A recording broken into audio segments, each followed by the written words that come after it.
मुझसे आशीष कि तुम 7 भाइयों की बहन बनी रहो, तुम्हारे भाई सुखी रहे और तुम उनका सुख देखो। सुहाग का आशीष किसी ने भी नहीं दिया। जब वो ससुराल पहुंची तो दरवाजे पर उसकी छोटी बहन खड़ी, वह उसके ही पाँव लगी तो उसने कहा कि सुहागिन रहो, सपूती हो। तो उसने यह सुनकर पल्ले में गांठ बांधी और ननद को सोने का सिक्का दिया। तब भीतर गई तो सास ने कहा पति धरती पे पड़ा हुआ है, तो वह उसके पास जाकर उसकी सेवा करने के लिए बैठ गई। बाद में सास ने दासी के हाथ बची खुची रोटियां भेज दी। इस प्रकार से समय बीतते बीतते की चौथ आई और चौथ माता बोली करवा ले भाइयों की प्यारी करवा ले। लेकिन जब उसे चौथ माता नहीं दिखलाई दी तो वह बोली है माता, आपने मुझे उजाड़ा तो आप ही मेरा उद्धार करोगी, आपको मेरा सुहाग देना पड़ेगा। तब उस चौथ माता ने बताया पौष की चौथ आएगी, वह मेरे से बड़ी है, उससे भी सब कहना, वही तुम्हारा सुहाग वापस देगी। पौष की चौथ आकर चली गई, माघ की चली गई, फागुन की चली गई, चैत बैसाख जेठ आषाढ़ और सावन भादो की सभी चौथ आए और यही कहकर चली गई कि आगे वाली को कहना। अश्विन कुमार की चौथ आई तो उसने बताया कि तुम पर कार्तिक की चौथ नाराज है, उसी ने तुम्हारा सुहाग लिया है, वही वापस कर दे सकती है, वही आएगी तो पाँव पकड़ के विनती करेगी। यह सुनकर वह भी चली गई। जब कार्तिक की चौथ आई तो वह गुस्से में बोले भाइयों की प्यारी करवा ले, दिन में चाँद उगाने वाली करवा ले, व्रत खंडन करने वाली करवा ले, भूखी करवा ले। यह सुनकर वह चौथ माता को देखो उसके पाँव पकड़ के गिराने लगे। हे चौथ माता, मेरा सुहाग तुम्हारे हाथों में, आप ही मुझे सुहागिन कर दो। माता बोली पापिन हत्यारी, मेरे पाँव पकड़ के क्यों बैठ गई? तब वह बोली कि मुझसे भूल हो गई है, मुझे क्षमा कर दो, अब भूल नहीं करेगी। चौथ माता ने प्रसन्न होकर आंखें से काजल, नाखूनों में से मेहंदी और टीके में से रोली लेकर छोटी उंगली से उसके पति पर छींट दिया तो वह उठकर बैठ गया और बोला आज मैं बहुत सोया। वह बोली क्या सोए, मुझे तो 12 महीने हो गए, अब जाकर चौथ माता ने मेरा सुहाग लौटाया। तब उसने कहा कि जल्दी से माता का पूजन करो।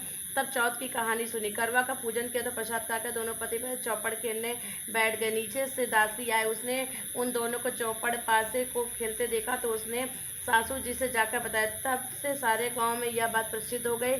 सब स्त्रियां चौथ का व्रत करके सुहाग अटल रहेगा। जिस तरह से साहूकार के बेटी का सुहाग दिया, इस तरह से चौथ माता सबको सुहागिन रखे। यही करवा चौथ के उपवास की सनातन महिमा है।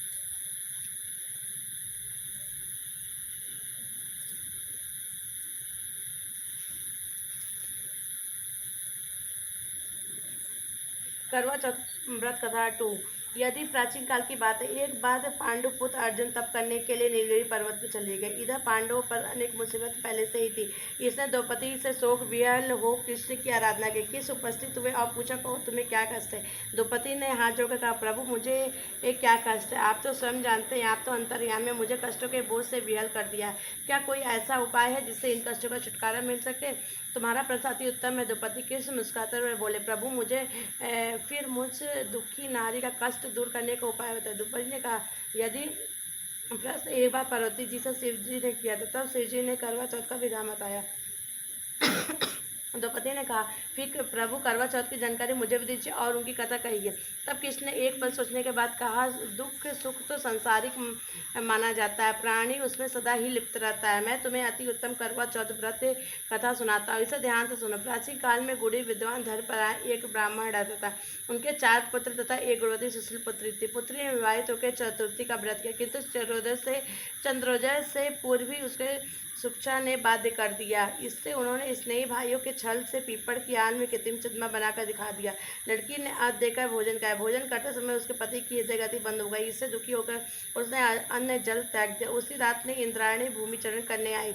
ब्राह्मण पुत्री ने उनसे अपने दुख का कारण बताया। इंद्रायणी ने कहा तुम्हें करवा चौथ व्रत के चंद दर्शन से पूर्व भोजन कर लेने से यह कष्ट मिला है। तब उस लड़की ने हाथ जोड़कर विनय की कि इससे मुक्त होने का कोई उपाय बताइए। इस पर इंद्रायणी ने कहा यदि तुम विधि पूर्वक अगली करवा चौथ का व्रत करोगी तो तुम्हारे पति पुनः जीवित हो जाएंगे। कन्या ने ऐसा करने का वचन दिया तो उसका पति स्वस्थ हो गया। इस पर उस कन्या को वर्ष भर प्रत्येक चतुर्थी का व्रत किया। अनंत अखंड सुहाग प्राप्त हुआ। श्री कृष्ण का हे द्रौपदी यदि तुम इस व्रत करोगे तो तुम्हारे सभी संकट टल जाएंगे। इस प्रकार द्रौपदी ने यह व्रत किया और पांडव सभी क्षेत्रों में विजयी हुए। इस प्रकार सौभाग्य पुत्र पौत्राणी और धन दान से इच्छुक स्त्रियों का यह व्रत विधि पूर्वक करना चाहिए। इस व्रत के भगवान शंकर की आरती की जाती है। करवा चौथ व्रत कथा 3। एक ब्राह्मण परिवार में 7 बहुएं थे। 6 बहुओं के मायके से बहुत अमीर थी। इसी कारण ससुराल में उनका बड़ा मान था, परंतु छोटी के मायके से न मायके में कोई ना था।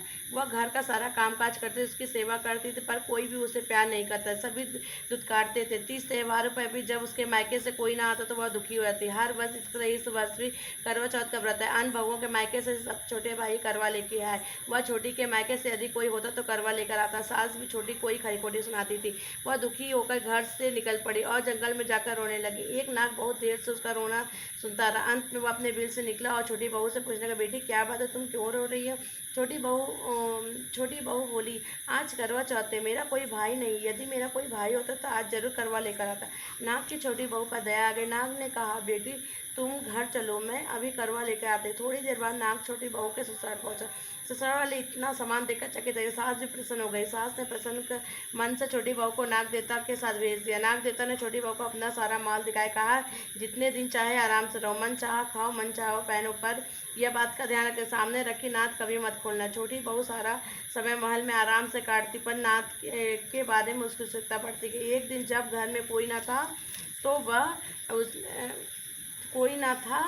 उसने नाथ को उठाकर देखा तो उसमें हजारों छोटे छोटे सांप के बच्चे इधर उधर रेंगते लगे। उसने जल्दी नाक ढक दी।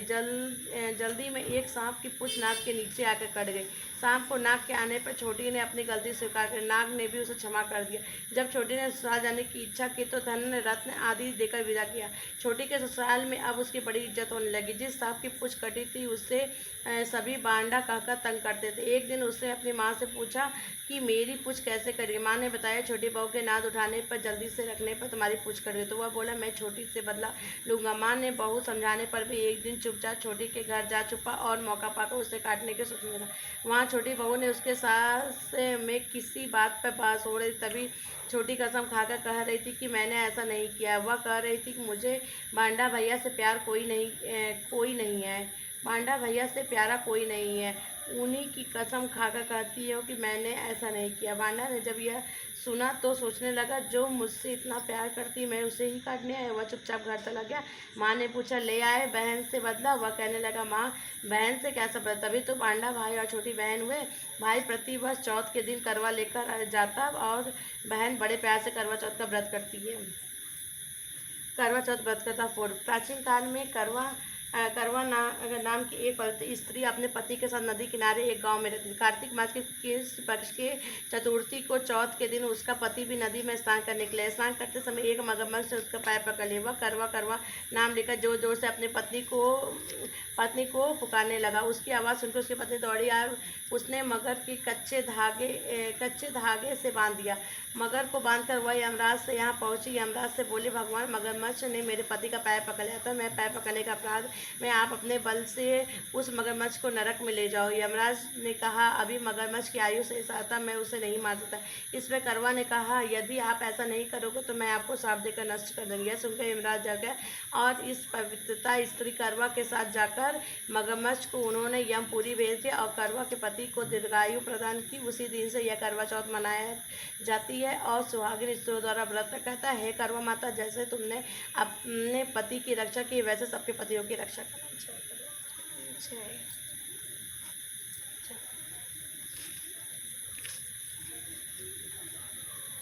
आरती कैसे करनी? अच्छा कही जाते आरती लास्ट जाते नहीं जावे सब कही जाता वही आरती करेगा। आरती पहले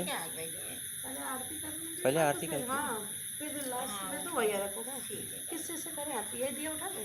नहीं ये दिया कैसे उठेगा? घंटी ले लो, घंटी ले लो, अगरबत्ती जला लो, नहीं तो दूसरा बात जला लो। क्या करें, किसमें जलाओगी? अगरबत्ती जला करके उसी से काटो। घंटी ले लो, अगरबत्ती ले लो। दिया जलाने के लिए कुछ है नहीं ना, कपूर भी नहीं लाई।